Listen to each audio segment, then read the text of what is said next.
पिछली वीडियो में हमने देखा था इंडिया और उसके नेबर्स के बारे में, ठीक है। कौन कितना लैंड शेयर करता है और कौन किस स्टेट से लैंड को शेयर करता है। हमने ये भी देखा था कि कौन सबसे ज़्यादा हाईएस्ट बॉर्डर को शेयर करता है, कौन सबसे ज़्यादा लोएस्ट बॉर्डर को शेयर करता है। आज हम समझेंगे इंडिया का जो लोकेशन है उसका जियोपॉलिटिकल क्या है, उसका मीनिंग क्या है, ठीक है। तो अगर आप ध्यान दोगे इंडिया का मैप, जैसे सपोज दैट मैं इधर इंडिया का रफली मैप बना रही हूँ।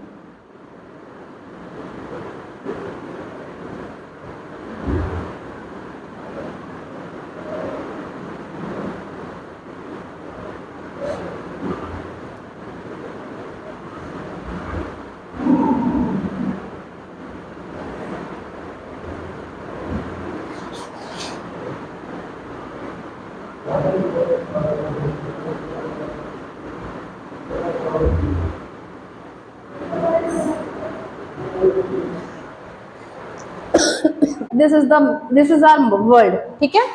ये आपका इंडिया है, इधर आपका अफ्रीका है, इधर आपका यूरोप है, इधर आपका यहाँ आपका रशिया कंट्री है, ये आपका यूरोप है, ये आपका नॉर्थ अमेरिका है, this is your south America, here is Myanmar, it means south Asia, ठीक। ये ओवरऑल एशिया, ये अफ्रीका, ये यूरोप, यहाँ आपका ऑस्ट्रेलिया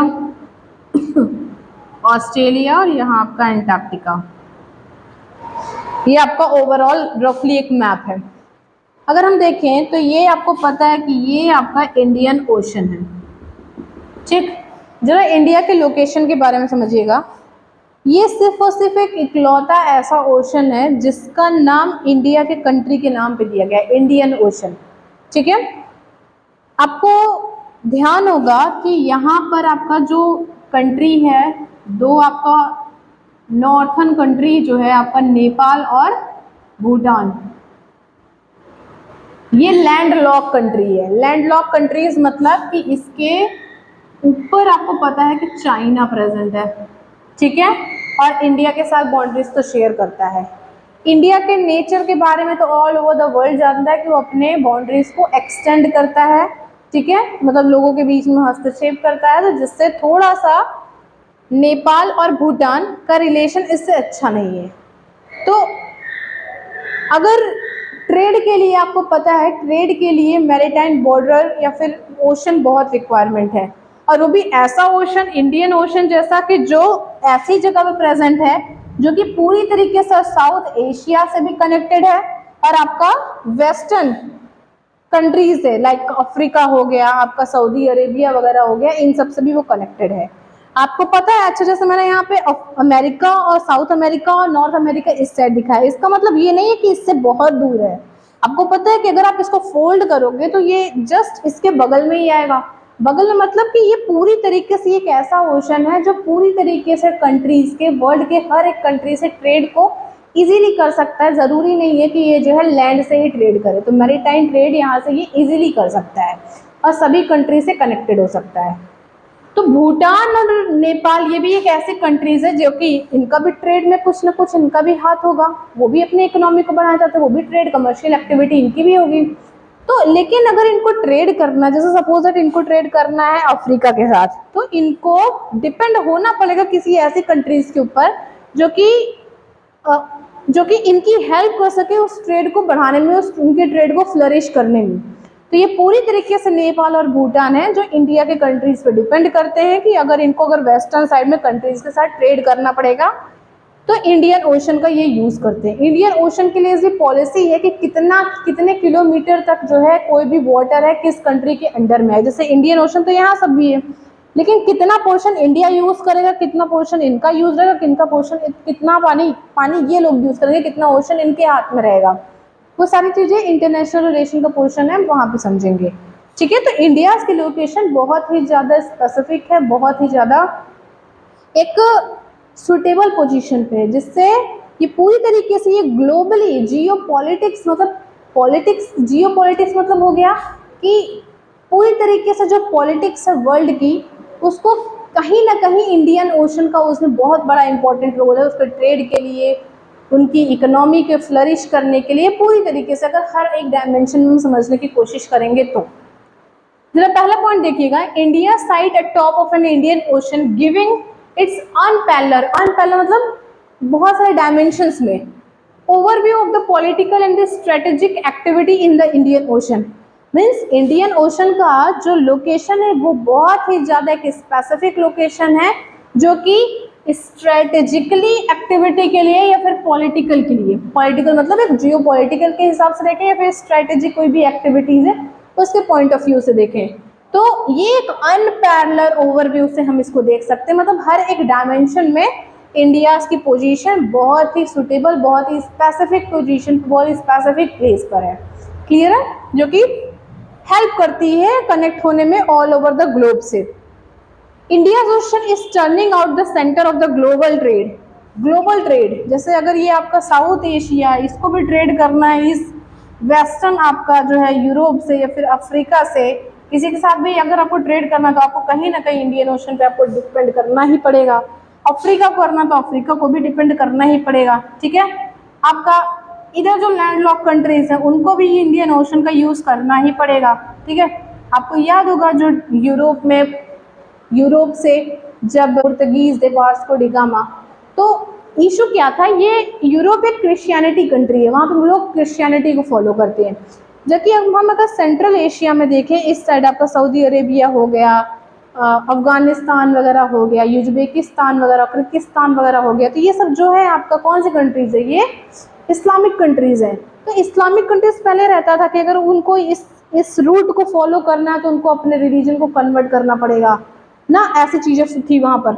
लेकिन यूरोप में फिर जो आपके पुर्तगीज़ ने यहाँ पर सी रूट को ढूंढा, जहाँ पे यहाँ पे गुड होप से इन्होंने जो है एक गुजराती मर्चेंट की हेल्प से वहाँ पे इन्होंने इंडिया में फर्स्ट टाइम वो पहुँचे थे। तो यहाँ से इन्होंने क्या देखा कि इंडियन ओशन को कहीं ना कहीं से, ये पूरा ग्लोब कहीं ना कहीं से इंडियन ओशन पे डिपेंड है। इंडियन ओशन एक ऐसा जगह है जो पूरी तरीके से ग्लोबली वो टच कर सकता है हर तरफ। ठीक है, तो ये एक ग्लोबल पर्सपेक्टिव से भी इसकी लोकेशन बहुत ही ज़्यादा इंपॉर्टेंट है, बहुत ही ज़्यादा स्पेसिफिक है।